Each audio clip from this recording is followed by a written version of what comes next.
அன்பை பாடும். என் நாவும் நாமம் போற்றும். என் இதயம் உம்மில் மகிழும்.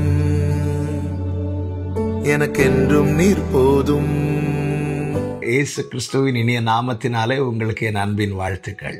கர்த்தர் நல்லவர். கர்த்தருடைய கிருபை உங்கள் அனைவரோடு கூட இருப்பதாக. மார்க்கு சுவிசேஷம் 4வது அதிகாரம் 16-17 வசனங்கள். அப்படியே வசனத்தை கேட்டவுடனே அதை சந்தோஷத்தோடு ஏற்றுக்கொண்டும் தங்களுக்குள்ளே வேர் கொள்ளாதபடியால் கொஞ்ச காலம் மாத்திரம் நிலைத்திருக்கிறார்கள். வசனத்தின் நிமித்தம் உபத்திரவமும் துன்பமும் உண்டான உடனே இடறல் அடைகிறார்கள். இவர்களே கற்பாறை நிலத்தில் விதைக்கப்பட்டவர்கள். கர்த்தருடைய பரிசுத்த நாமத்திற்கு மகிமை உண்டாவதாக. ஆண்டவராகிய இயேசு கிறிஸ்து விதைக்கிறவனுடைய உவமையை சொல்லுகிறார். சொல்லும்போது சொல்லுகிறார், சில விதைகள் வழியருகே விழுகின்றன, சில விதைகள் கற்பாறையில் விழுகின்றன, சில விதைகள் முள்ளுள்ள இடத்திலே விழுகின்றன, சில விதைகள் நல்ல நிலத்திலே விழுகின்றன. அதில் கற்பாறை நிலத்தில் விழுந்த விதைகளை குறித்து அவர் சீஷர்களுக்கு விவரித்து சொல்லும்போது சொல்லுகிறார், வசனத்தை கேட்ட உடனே சந்தோஷத்துடன் அதை ஏற்றுக்கொள்ளுகிறார்கள். ஆனால் வசனத்தின் நிமித்தம் உபத்திரவம், பாடுகள், நெருக்கம் வரும்போது அவர்கள் இடறல் அடைகிறார்கள். ஏன் இடறல் அடைகிறார்கள்? ஏன் இவர்களால் நிலைத்திருக்க முடியவில்லை? எதனால் இடறல் அடைகிறார்கள்? அவர்கள் வேரூன்றாதபடியினாலே, தங்களுக்குள்ள வேர் கொள்ளாதபடியினாலே.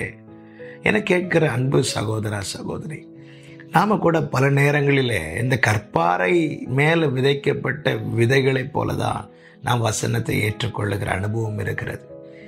வாக்கு தத்தமானாலும் சரி, நம்முடைய சூழ்நிலைக்கு ஏற்றார் போல வார்த்தைகள் நம்மை நோக்கி வரும்போது ஆமேன் என்று சொல்லி உற்சாகத்தோடு அதை ஏற்றுக்கொள்ளுகிறோம்.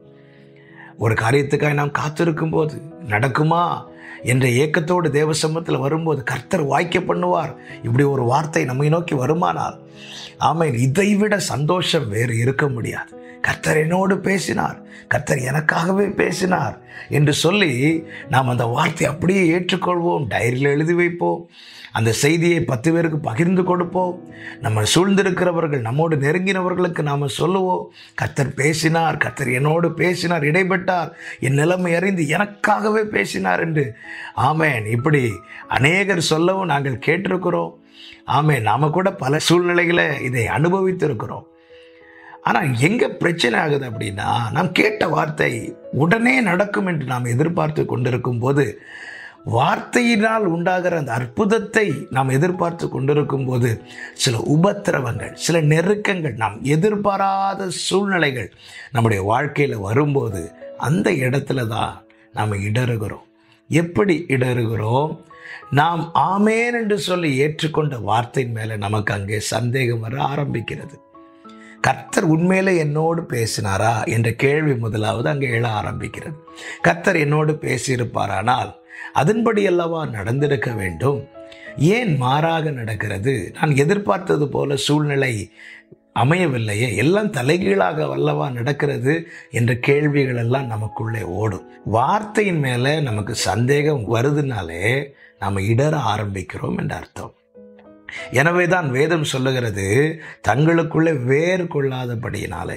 ஒரு காரியத்தை நன்றாய் புரிந்து கொள்ள வேண்டும். நம்மோடு கர்த்தர் பேசினது உண்டானால் அந்த வார்த்தையை நாம் இறுக பிடிக்க வேண்டும்.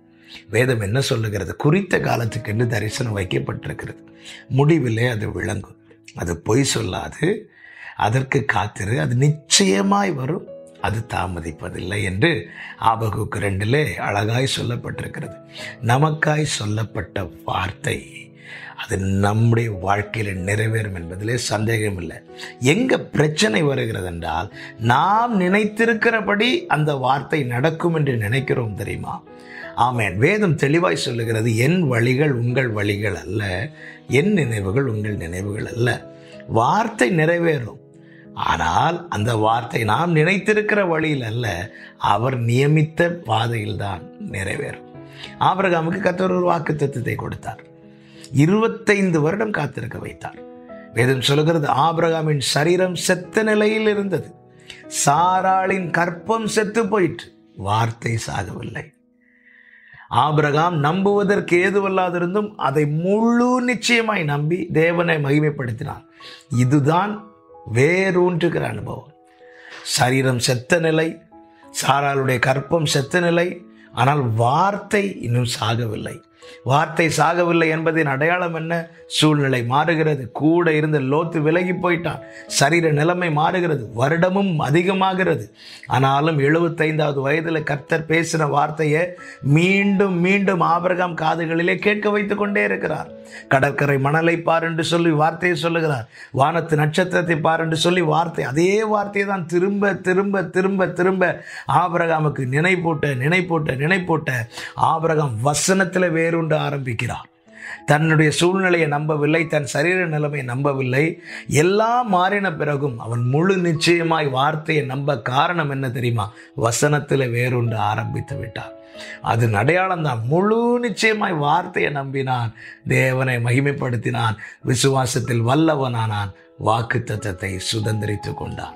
கற்பாறையிலே விதைக்கப்பட்டவர்களைப் போல நாம் காணப்படாதபடிக்கு வசனத்திலே வேரூன்றுகிறவர்களாய் நாம் காணப்படுவோமானால் நாம் நிலைத்திருப்போம், நாம் சுதந்திரிப்போம்.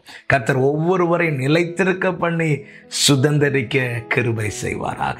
நல்ல தகப்பனை, இரக்கமுள்ள பிதாவே, வார்த்தை கேட்டவுடன் நாங்கள் சந்தோஷத்தோடு ஏற்றுக்கொள்ளுகிறோம். ஆனால் சூழ்நிலை மாறும்போது நாங்கள் சந்தேகப்படுகிறோம். ஆண்டவரே, இந்த நிலையை கர்த்தர் எங்களுக்கு தயவாய் மன்னிப்பீராக. நாங்கள் வசனத்தில் வேரூன்றுகிறவர்களாய் காணப்பட எங்களுக்கு அனுக்கிரகம் செய்வீராக. இயேசு கிறிஸ்துவின் நாமத்தில் பிதாவே, ஆமென்.